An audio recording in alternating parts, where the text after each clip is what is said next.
That PDF, Enid vinyl? Gotcha. If not, I can send it to you.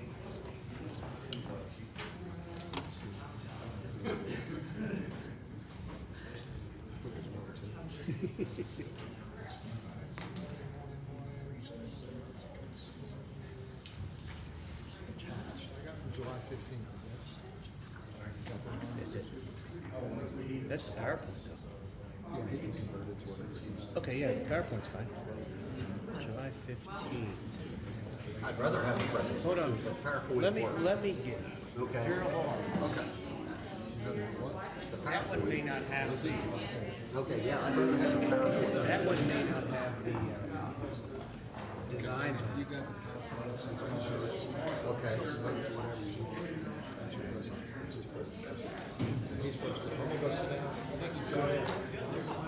Can you look to see if it has a I haven't got it yet. I just. Oh, sorry. I have not got it yet.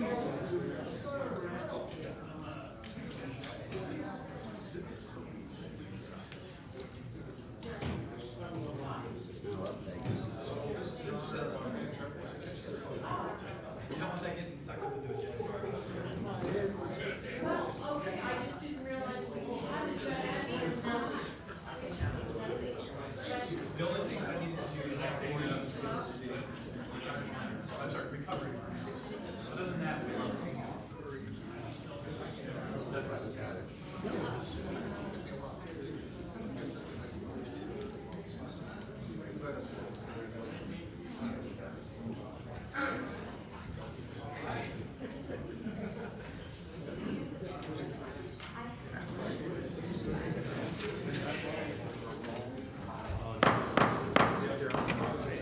Call the meeting to order.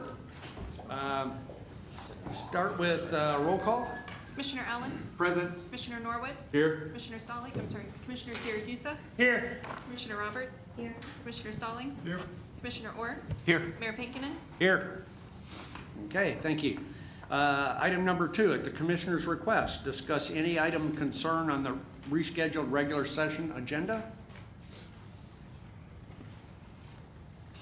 Okay, seeing none. We'll move to item 3, study items. 3.1, hear a presentation from Clarity Telecom LLC and discuss possible cable permit, including fiber optic to the home.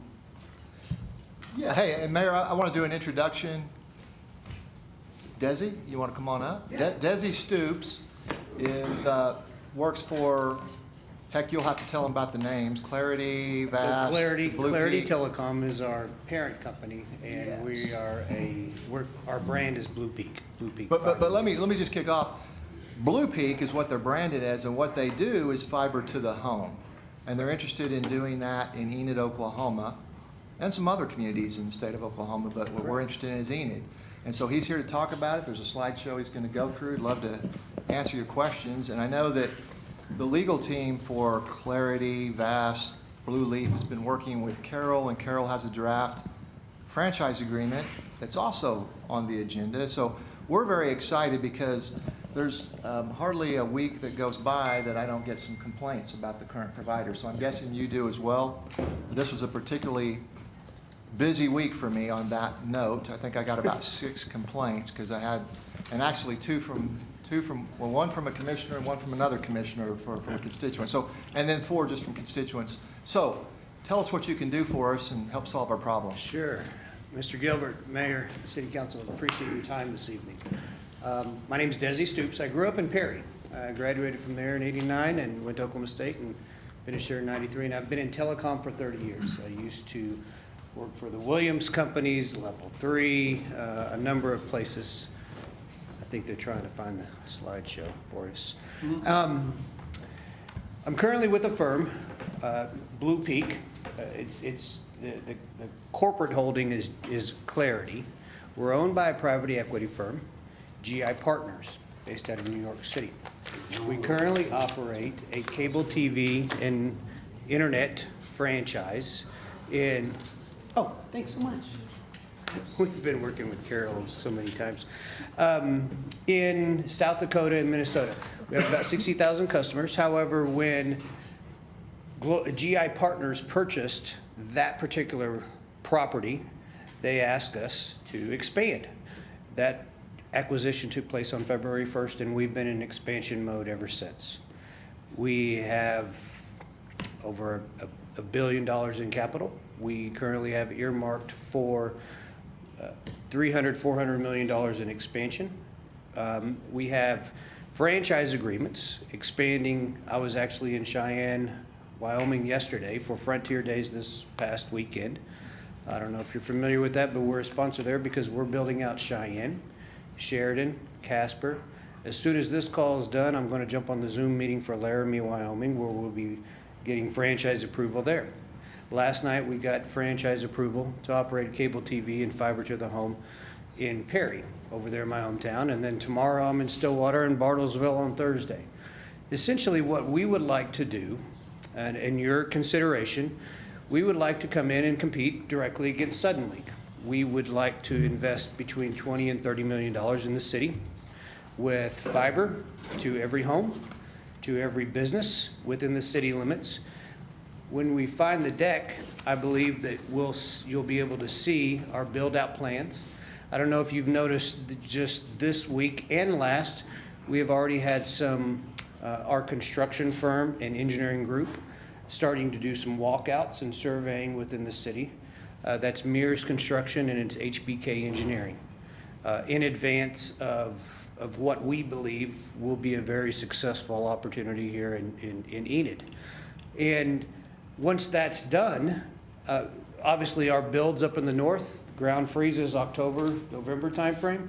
We've got 50 crews up there boring. All construction stops up there.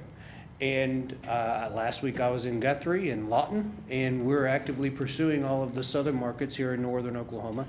Our Rich Fish, who Mr. Gilbert has met, as well as Carol, graduated from the University of Nebraska in the mid-'80s. He played football for Nebraska, was a free safety.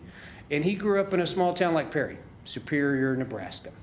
Him and I have worked together for over 20 years, and we've made Chicago great, and Dallas great, and Atlanta and Dallas. And this opportunity came up, and he's the CEO. GI Partners hired him, and he brought in his own management staff.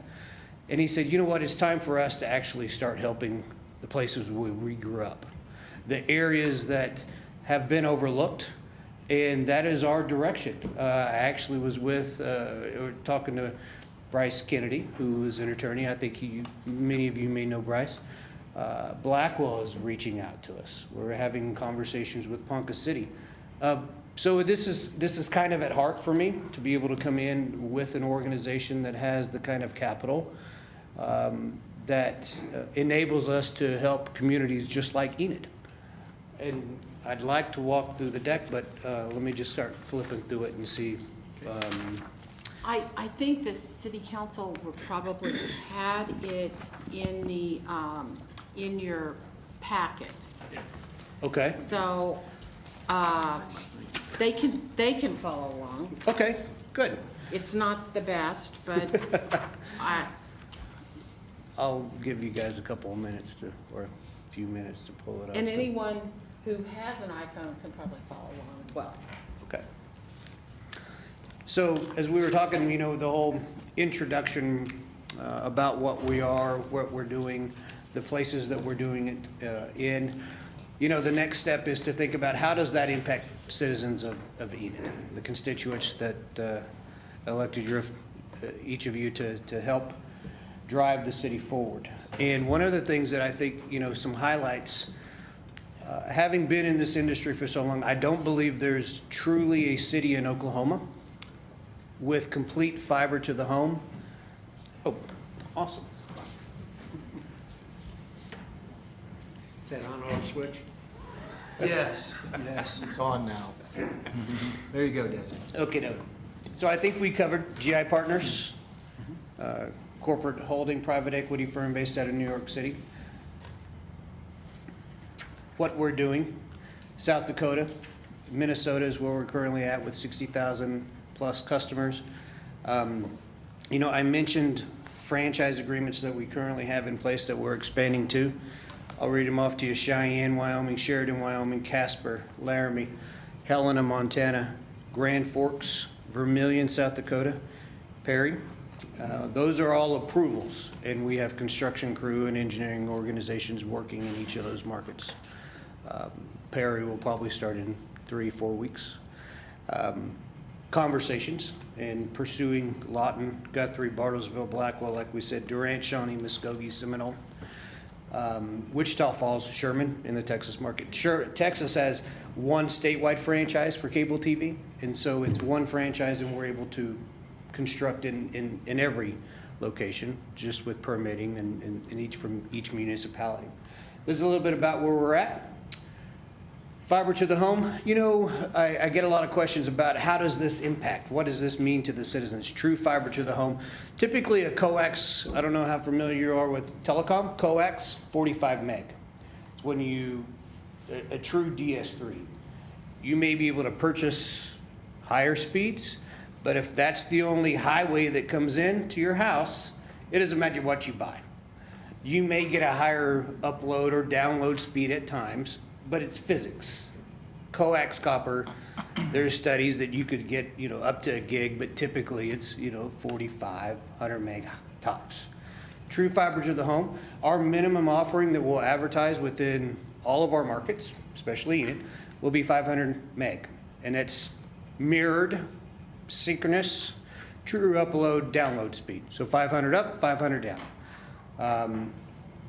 That's our lowest offering, and that's 10 times greater than typically what you see. We'll have the ability, if a business, a home, wants to have 10 gig service. I was talking to the city of Perry and even Gerald a little bit last week, is if Enid wanted to have a Hollywood movie production company in town, it'd be like they were sitting in LA. That's the type of capacity that any home, every home business would potentially have. We want to be involved in the community. Call us fiber cowboys. We grew up in areas that look just like Enid, Perry, etc. This is where we came from, and this is what we want to pursue. And we really value Northern Oklahoma. I think you can kind of see that from the things that we've talked about in the communities that we're engaged with. I'm going to flip through a little bit here. We talk on this slide about the 10 gig. You guys all have this presentation. The 10 gig services. I really want to get to this. This is where we've done our upfront homework with our engineering firm, HBK. It's a national engineering firm. They're based out of Denver. We would actually propose doing aerial where the blue is, underground where the green is.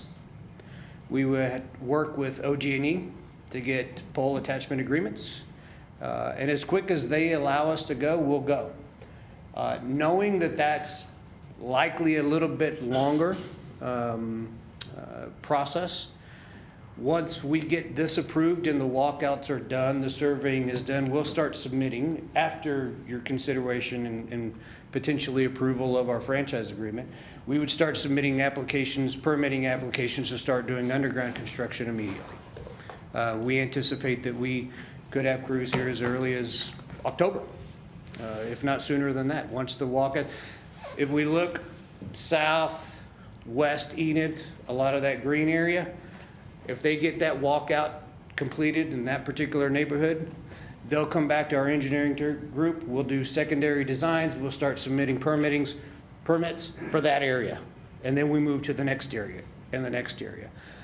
I would like to do everything we possibly can to make sure it's balanced on east and west side of Enid. I played baseball right over here at these old ballparks and loved it back in the 80s. I know that I think it was the Dixie Dog. I don't think, it may not be around anymore, but a long time ago, I want to make sure that we get the east side of Enid covered as well. Okay, so maybe we'll figure out and work together with city engineers and planners to make that happen on both sides.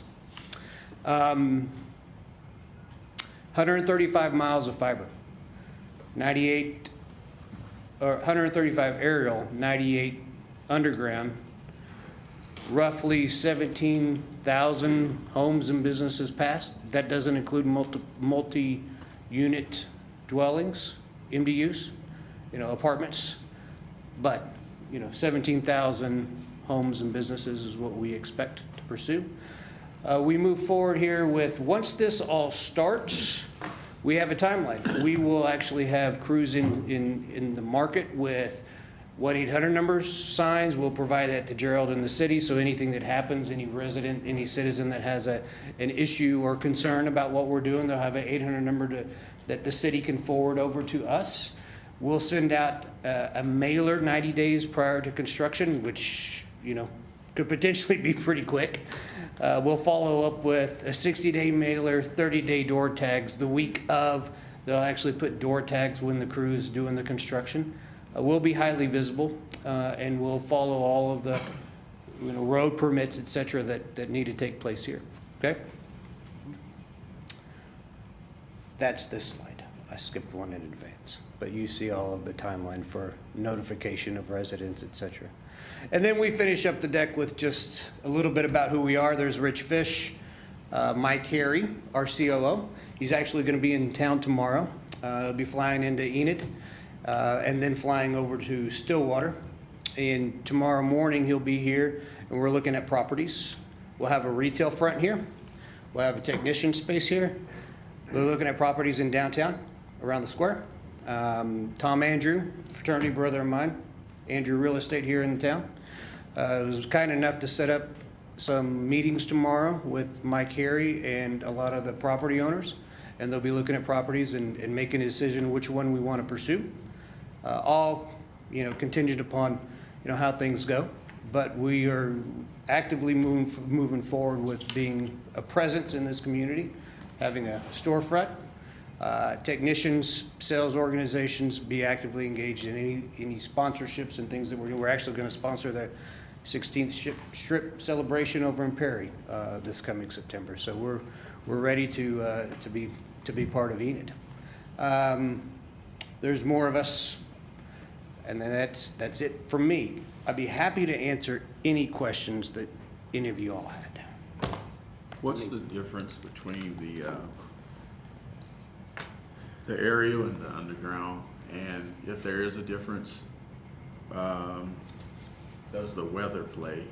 Will there be an effect as far as like storms or anything like that? No, sir. Typically, you see weather come into play with fixed wireless internet, fixed wireless dish TV, direct TV. When you're shooting line of sight, that's when you start seeing issues with weather, et cetera. For fiber, it doesn't matter if it's hanging or if it's buried. It's like any other public utility on the line. I guess the factor to answer your question, what's the difference? Tornado.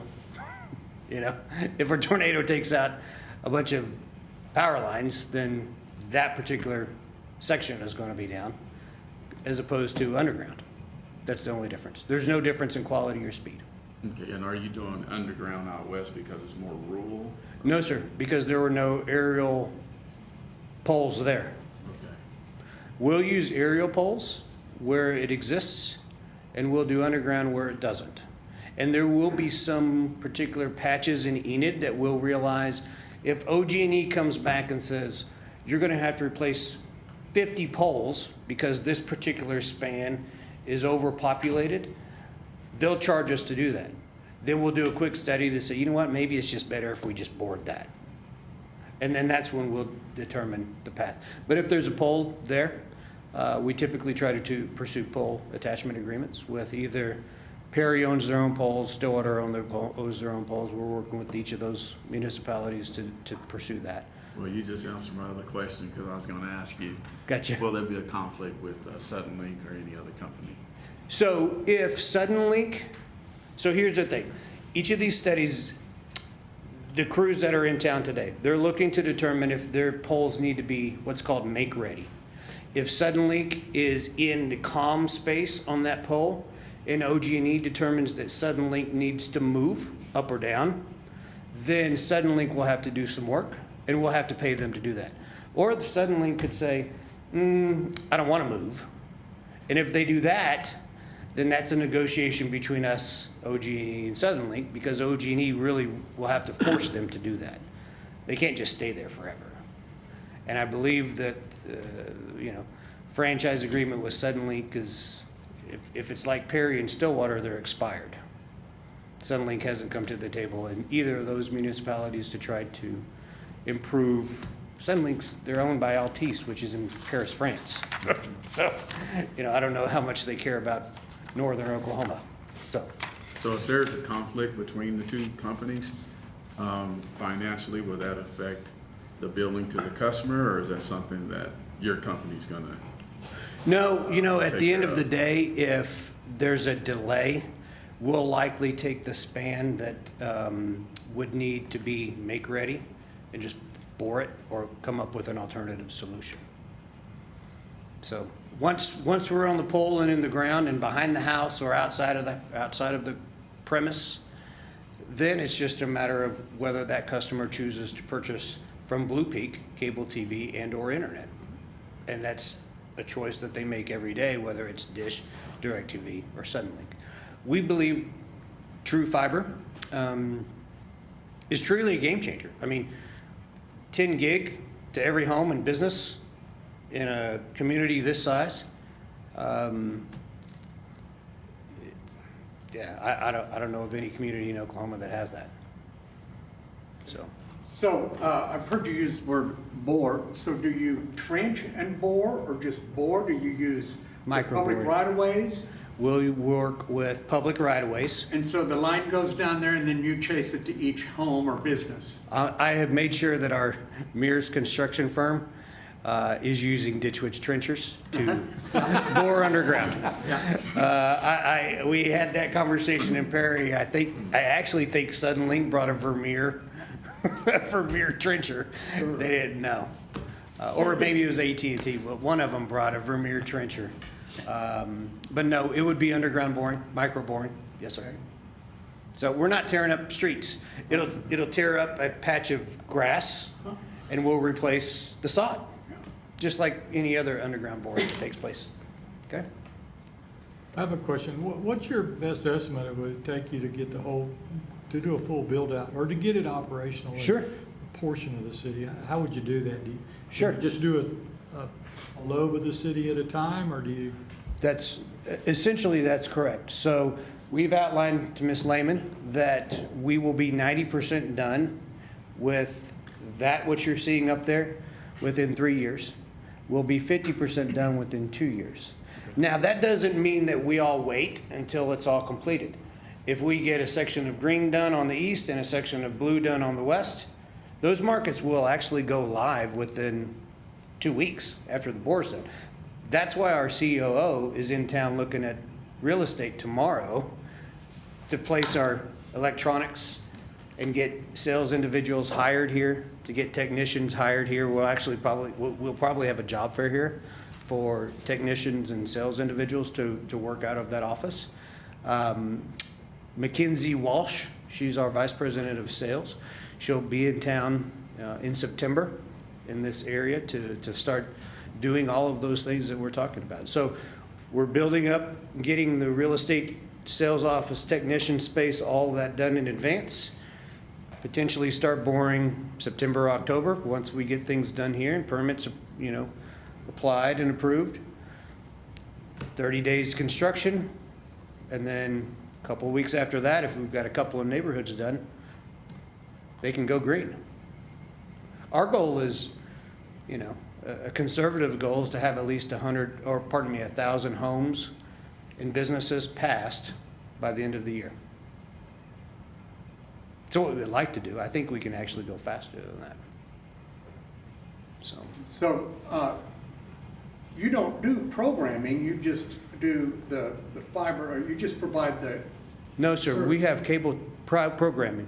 You'll So be you able to, would- So you have channels and you Yes, sir. would have still the Oklahoma City channels for Yes, sir. all those kind of things. So you Local. would- You would, in other words, nearly mimic what Dish or what Suddenlink or Cox is doing, is that correct?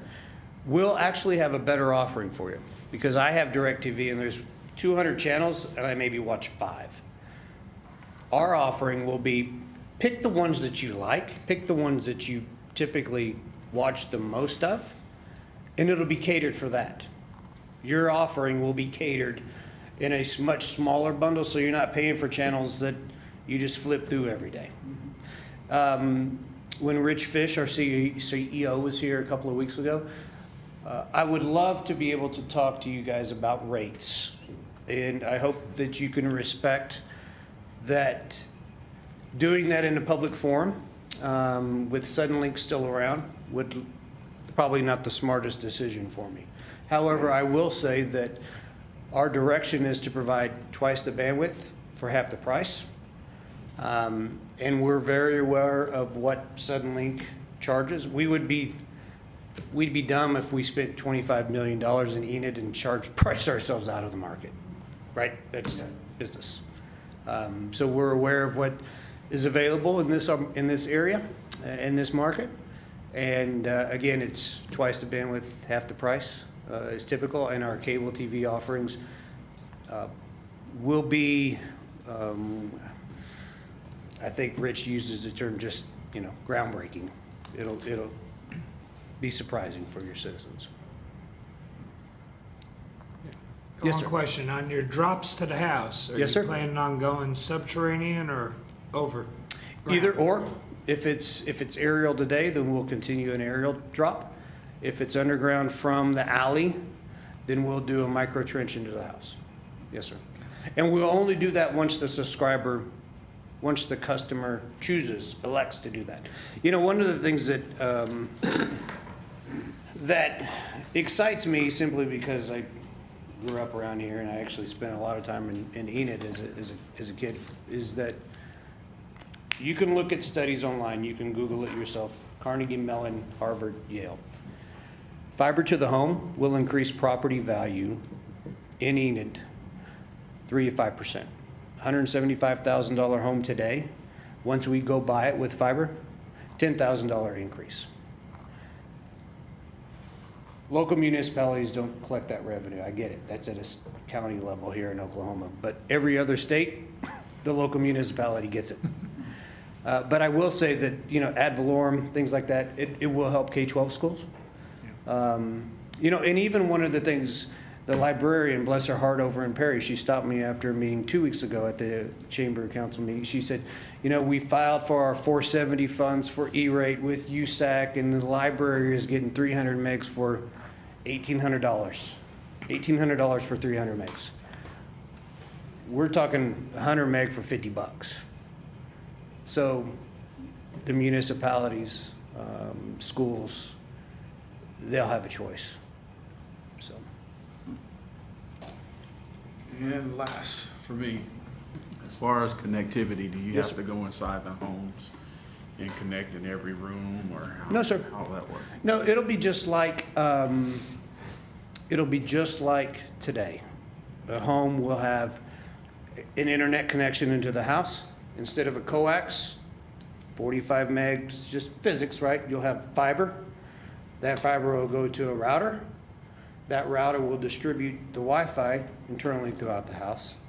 If it goes into a cable box, then you need a cable box in another room and a cable box in another room, just like a DirecTV. I think I pay for 4 DirecTV boxes, even though I have one kid at home still. The other ones are in college, but they won't let me get rid of them, right? There'll be additional cable boxes that'll have the cable signals in the other rooms. Okay? I have one other question, you guys are expanding, Yes, sir. and I noticed your call center was in Sioux. Sioux Falls. You guys planning on moving that call center to India, No, sir. like Suddenlink done to us? No, sir. Thank No, you, sir. that's all I need to know. No, sir. I know your frustration there. And again, that we don't outsource, offshore any of that. It's all here. And there's no plans on going offshore? No, sir. Yeah, I think the citizens have been looking for an option, so I'm glad that you came forward with that. In addition to, I guess one of the primary issues that they've had, that I've heard about, is service issues. Yes, sir. Both non-availability, when you pick up the phone to call somebody, it just rings and nobody's there. Or they're non-responsive, or you stand in line and it wasn't very customer friendly. So I guess I would just say up front that we're looking for somebody that's more customer responsive. Yes, sir. So, No, rest assured, our direction, our COO wouldn't be flying directly into Enid tomorrow, looking at retail space. We will have an office here. We're actually looking at an office in Perry as a corporate location, given our expansion into into northern Oklahoma. Currently, our headquarters in Denver. From Denver, we're easy to get north with corporate jets and things like that. In Perry, if we had an office, which we're going to purchase, I don't know, the Oddfellows building. It's one of the old historical buildings on this square. We'll purchase that, and we'll have facilities right in the middle. So we'll have a technician staff in the middle, as well as a staff here in Enid and a staff in Stillwater. We'll make sure that we have enough folks here. And once we get job recs open, I'll be happy to forward them to you. I'm actually looking for a couple of folks to help me, because I'm running a little bit crazy myself right now, so. well, if you're looking for a place for a corporate headquarters, you know we have an 8,000-foot runway over. Well, he's going to be using that runway tomorrow. That's right.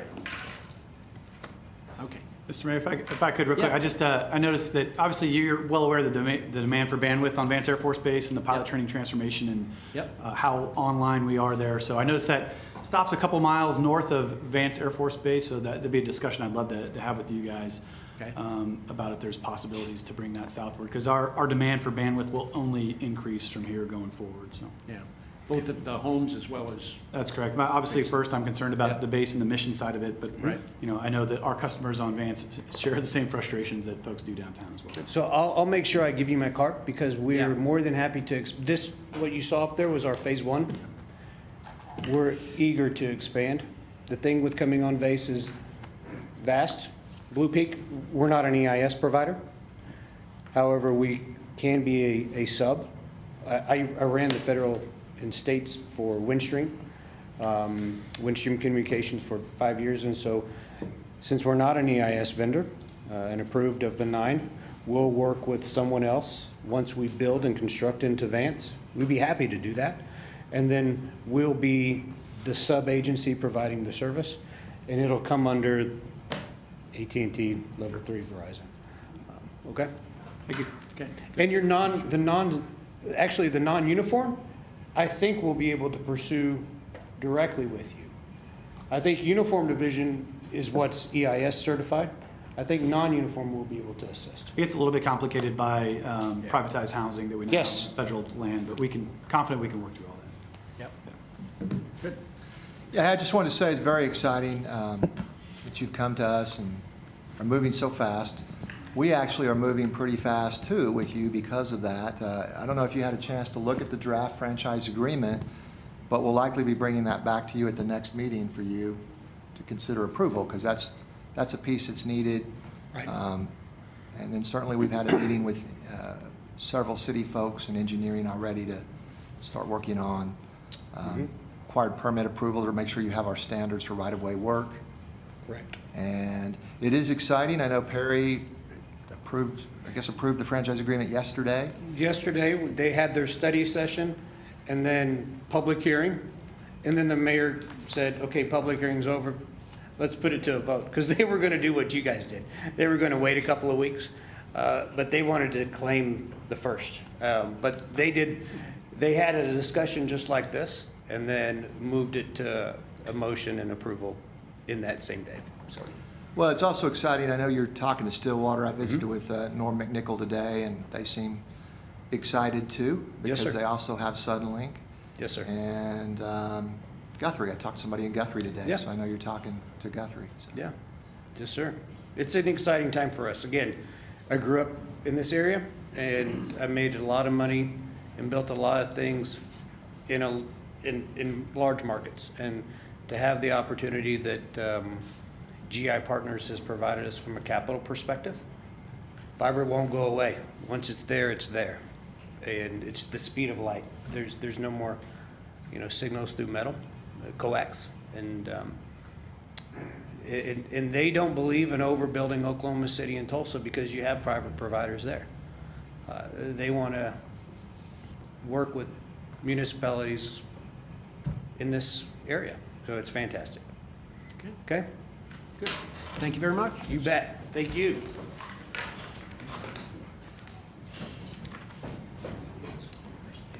Okay.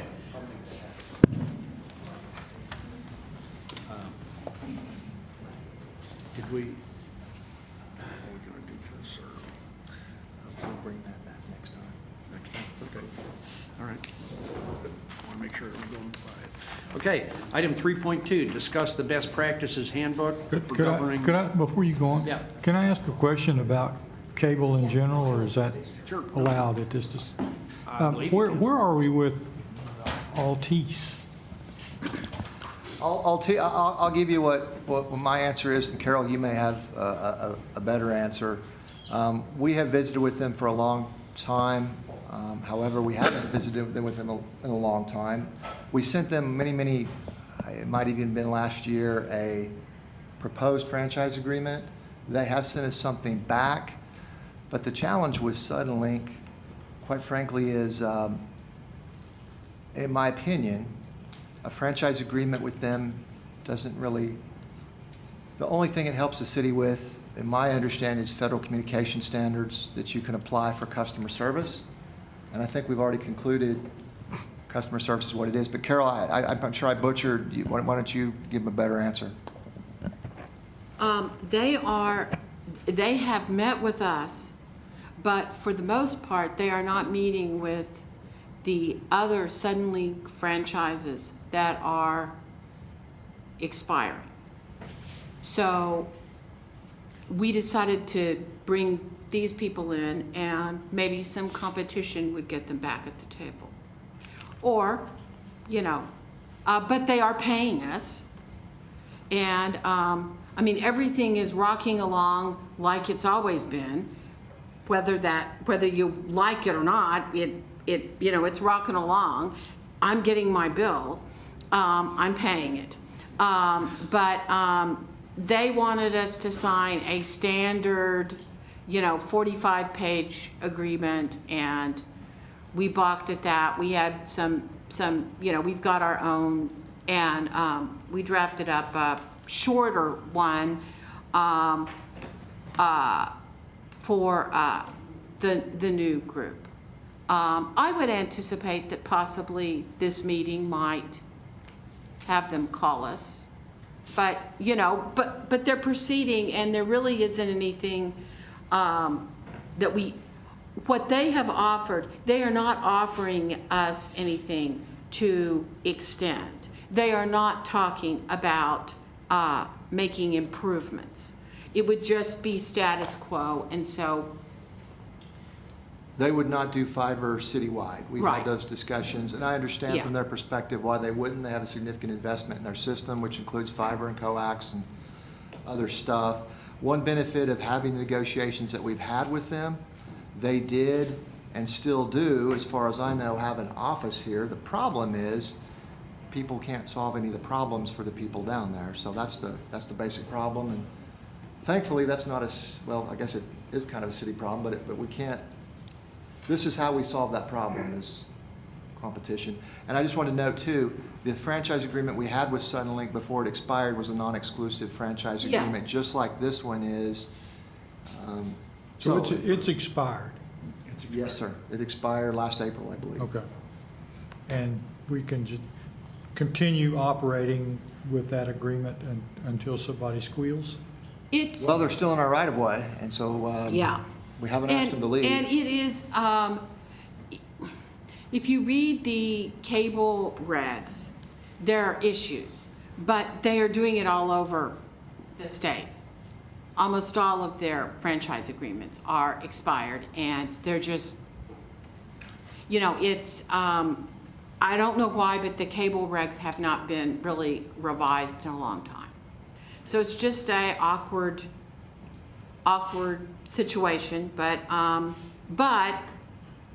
And we have to do parity. We can have non-exclusive agreements, but we would have to do, we can't offer one that's better than the other and stuff. So if they come back, it's likely we'll show them this and say, if you want an agreement, it'll look like this, as long as you guys agree that we want to consider competition. But competition is almost always good.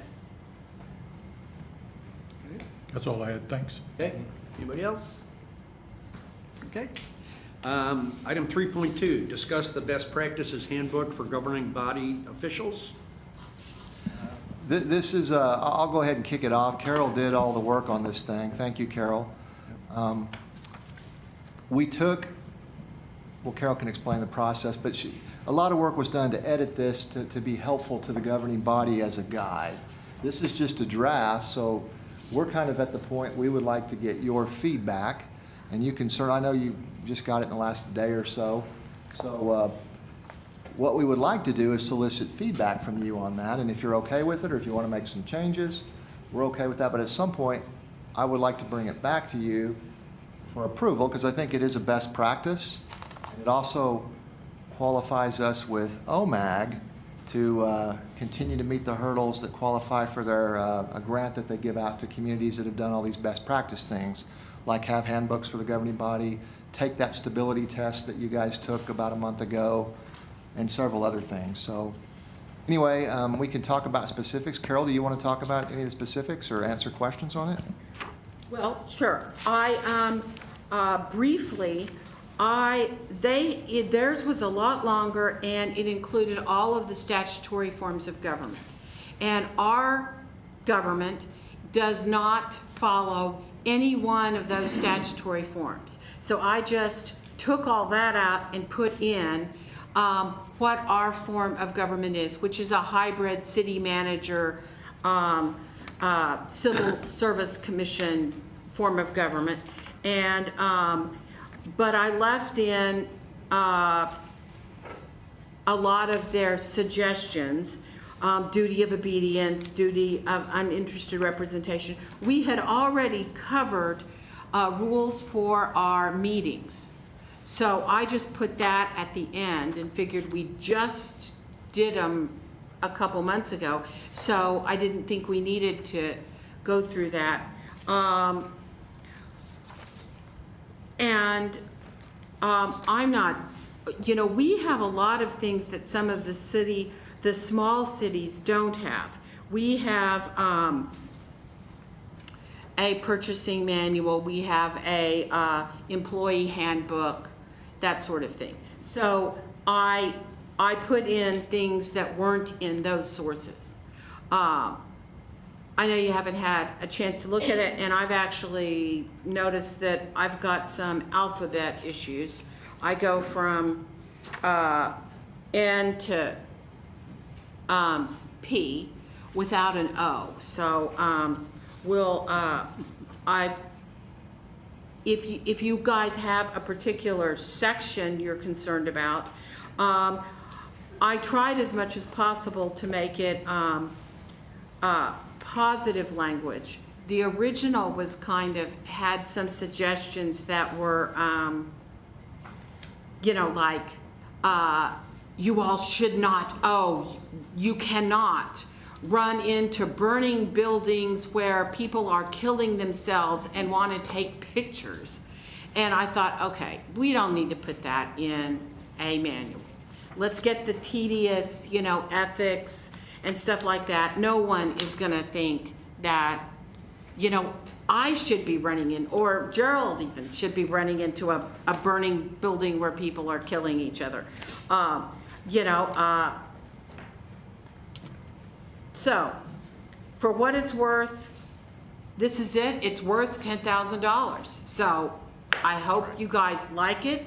If you have any suggestions, let's put them in there and let's figure out how we're going to spend the $10,000. Yep. Well, unequivocally, it is worth $10,000 because this is something that has been needed to be written down for years, and probably there is different formats of that throughout history. But we're talking about today, And this is just a good document, and I can't imagine anybody that's new sitting up here doesn't appreciate what's in here, because it's just a roadmap of some pretty simple things, but it's always good to say it out loud. So this is the written word. You get a pamphlet when you come on board, and that'd help a long ways towards training people to do this job. Okay. No, I agree. Carol, I think you did a great job on it. I've read through the whole thing. So Commissioner homework, you have a week. Any suggestions to Carol by next week so she can have kind of a final version for us to look at the next meeting? All right? If you don't have any recommended changes, that's fine. Happy with the way it is, but just let us know that. Okay? Thanks, Carol. Item 3.3, presentation of progress and timeline of repairs on the bridge, 600 block east of Oklahoma Avenue. Mayor, Commissioners, Yeah. for the new commissioners, I'm Jason Unruh, I'm project engineer here at the city. Good to see you all. I'm going to briefly go over East Oklahoma Avenue roadway and bridge update. If you guys aren't aware, the street's been closed over there by St. Mary's. I'm going to show you some photos of what's kind of occurring over there and give you a timeline for the repairs. But first, I want to give kind of a brief history of the situation as a whole. Along North Boggy Creek, which runs from Garriott all the way up past Randolph Street up there at, I can't think of the name of the park, but it runs up there. There are a total of 6 bridges that are along that section that are roughly dated in the 1930s. Of those 6 bridges, we have replaced 4 of the 5. And so this is actually going to be potentially number 5. On July 14th, we got a report that there was a large sinkhole along Oklahoma Avenue between 6th and 7th Street. 5th and 7th Street. We went out there, took a quick look at it. We could obviously see there's a large collapse. Large collapse in the road. It's just on the outside of the bridge. Kind of digging around, looking in there, we could see that there was a storm pipe in there that obviously had gave way. I believe the date was July 12th or 13th. There was a large rain event. Obviously, we kind of assuming that's probably the camel that broke the straw that broke the camel's back, and probably let loose of that. Upon investigation of not only just the roadway, we looked down and started taking a closer look at the bridge. I'm sorry, there's a little closer of it. This is actually the pipe. We're down inside the bridge looking into the pipe, and you can see that the old storm pipe gave way and basically slipped inside one another. And that's what caused the large hole. Doing a little further investigation, looking at the bridge, we found some major issues, some major concerns. We got exposed rebar, severe scalding, which is where the cementatious material has left the rock that's inside the concrete. There's a closer look. That's a very good illustration of it right there for civil engineering nerds in the room. Large cracks along the foundation and the abutments of the wing walls. I want to go back on one of those. One thing I forgot to mention: these items here where there's exposed rebar, those are causing issues in the superstructure of the bridge deck itself. Kind of caused like a zipper effect in some of it, as we experienced over on the Leona Mitchell Bridge. This is the start of what happened on the Leona Mitchell Bridge. Also in the investigation, we found some wing walls that have actually started to begin moving and falling forward. Obviously, that's not a good thing. It causes some issues with water getting behind there. And we've also noted some settlement behind the wing walls, which is caused from this movement. So a timeline for what we're looking at. So based off of the history of the situation as a whole, us having to reconstruct bridges from the 1930s on the same channel. The situation we found in place, so we're going to come forth with the recommendation to replace the entire structure of the bridge. Will be a complete in-house design and permitting, which should take about 6 months. Contracting, getting the bid out and everything like that, be about 2 months. And then the actual construction should be about a year. Take any questions now? So is it a year and 6 months or a year total? Year and 6 months. Oh, a year and 8 months, yeah. What? Year and 8 months.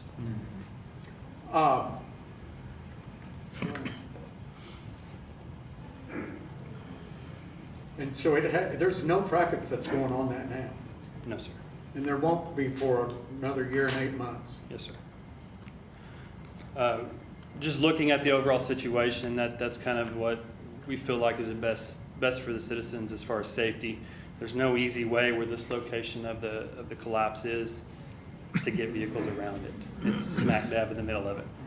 You won't be blocking Boggy Creek when you do this, will you? I mean, it'll still flow. Yes, sir. Yeah. It'll be very similar to the bridge on Cherokee that got replaced several years ago. That was I don't know how long that took, but it took a while, and Yeah, this is, so I should have gave a better picture so you guys can kind of get a better idea. So this is along the same creek that Randolph Bridge has been replaced, which we just got done with that probably 6 months ago or so. Right. This is along the same creek that the Broadway box is being replaced as well. And those have been within the last 2 years. And yeah, that's where I was going is Cherokee was replaced about in the 20-teens, about I think 2013. It was actually replaced on the same creek. And then the bridge down on Garriott, 412, was replaced I think in the 90s or 2000s. Is that correct? Yeah.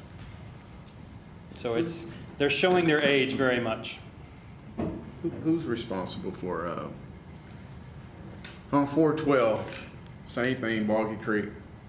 I noticed there's potholes developing on the east side, the southeast side of 412. Is that ODOT or is that City of Enid? if it's on 412, it's ODOT, but we can certainly call ODOT and tell them about the issue. Yeah, they're starting to develop. And you can tell where the SL1 is all coming, it's starting to come up and it's starting to flake out. Yeah, they've tried a couple times on patching that. Did you say what this is going to cost? I did not. No, that's what I just in passing. We'll let you know when we get the design done. Yeah. I think just off of I don't need to know. Well, it's just off That's an of awkward experience. position I'm putting you in. No, it's fine. Just I mean, we have experience on this type of situation, so it's really not that far of a stretch for us to say. I mean, we know how much Randolph costs. We know how much Broadway costs. It's going to be similar in stature of those projects. Yeah. With COVID-19 prices the way they are, it's going to fall into that same category. It is a smaller bridge, but everything is more expensive. How is St. Mary's, how do they get their emergency room traffic in? Is it east of there, so they still have entry to the emergency room? Or do they have to go around the other north side of the parking lot? Yeah, the bridge is actually east of there, so the Okay. emergency entrance is coming off of Oklahoma from the east, and Okay. then Cherokee from the north. Okay.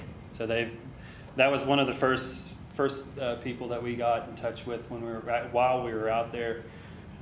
Morale and some other guys, they pulled down the St. Mary's crew. They came down. There were several of them, and so we got everything lined out with them on that day. So Good, thank you. So do we have any other option to get this done faster? Are there any? Because you and I both know, we're saying 20 months, but that really means probably about 36. And I'm just realistically, the way road projects go in the state. well, this project. And that's no I hit on us. It's just. This that's just the way project this- will be designed in-house. We'll get it permitted here for the floodplain encroachment permit, and then we'll issue the contracts out through you guys. So it'll be sealed bid. It'll be just like the project we did on Broadway. Yeah. Randolph was a bad deal because we missed a large copper twisted shielded pair. Yeah. Which one on Randolph? The one Just that goes over north- the creek? Just north of here, a mile or so. Yeah, the one we're gonna talk. Randolph at Fourth. Okay, Randolph okay. and Fourth, yeah. We'll do everything we can, Commissioner. I think we're trying to manage expectations for you and the public with this timeline. And I think we think it's a realistic timeline, but we'll do everything we can to make it faster. I'm very thankful that a few years ago, we replaced all of Cherokee and the bridge on Cherokee. So unfortunately, this bridge is in horrible shape and now it's blocked off, but the road just north of St. Mary's is pristine. And I guess in 20 months or less, gosh, we're gonna have two really good roads to our St. Mary's Hospital. Yeah, and one thing I'd just like to add to your point as well is a temporary repair or a temporary fix isn't really going to address the long-term problem that we have. We might get 5 more years out of this bridge, Yeah. maybe. So why there's No, I agree with you. Yeah. Let's just do it right, and we don't need any more issues with it short-term down the road. we get it fixed, it'll be there another 80 years, and we won't. Perfect. Okay. Any other questions? Any other questions? Artie, thank you. Thank you. All right. Item 3.4, discuss asphalt and street upgrades.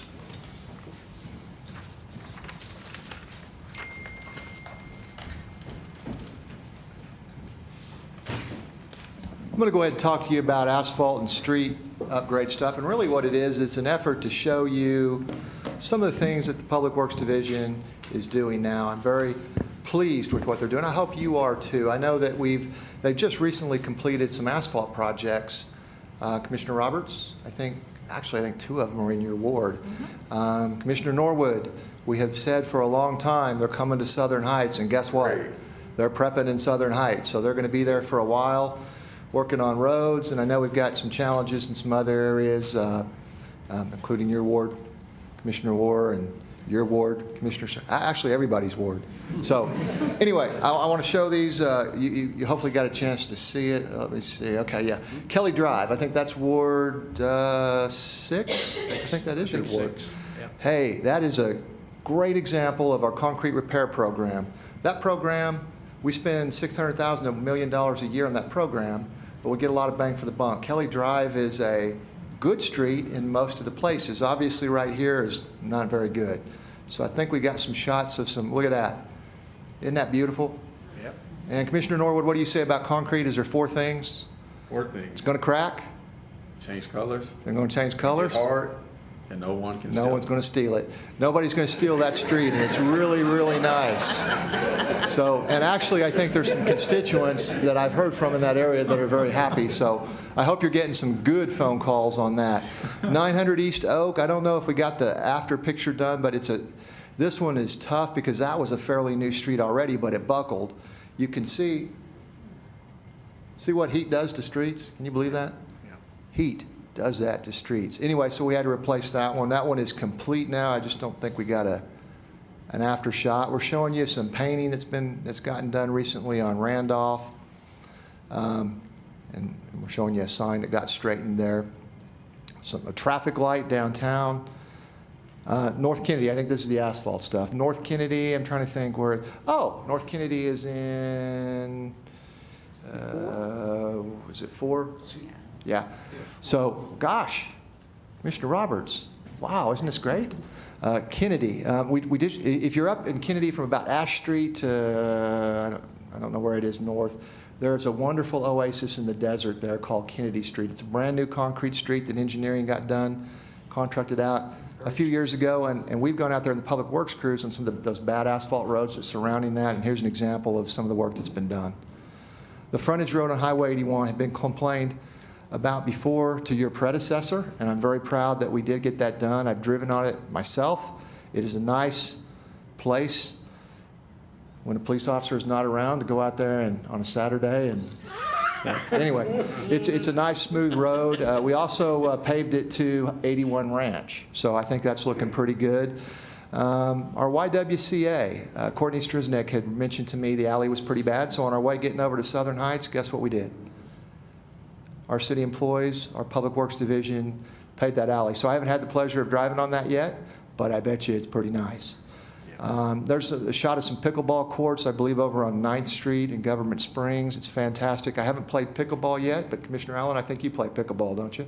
Not yet. Or just golf? I just Okay. had to stick with golf. Hey, I need to take up pickleball because I hear it might be an Olympic sport, and I think I still got talent. So anyway, Kellett Park, this one's a really good shot of some parks work, some concrete work. You can see that doesn't look all that great before. Now look at, there's some more before stuff. Look at that. Yeah. That's fantastic. So there are always challenges. There's always things to fix in the city. I think that may be, there's some more after stuff. But I wanted to impress upon you, the city is making progress all the time. The big difference, I've been city manager 6.5 years now or something, and I'm so lucky to have Erin Crawford doing the chief financial officer work, because I always tell her, yeah, I know how you feel, because you're worried about the money and stuff and all that, and I am too. But we don't get credit for saving money in cities. We got to spend money. And so this is good spending of money for the public. And I hope that the purpose of this is to show some good stuff and give you guys something to tell people about when you hear about the bad stuff that we're trying to work on. So any questions about this stuff? I'm real proud of the Public Works group and the whole city, but they did a presentation for me. So thank you. Appreciate the summary. Thank you. Yeah, they are doing a great job. All right. That's all we have on the agenda for the study session, so we're going to adjourn and reconvene at 6:30.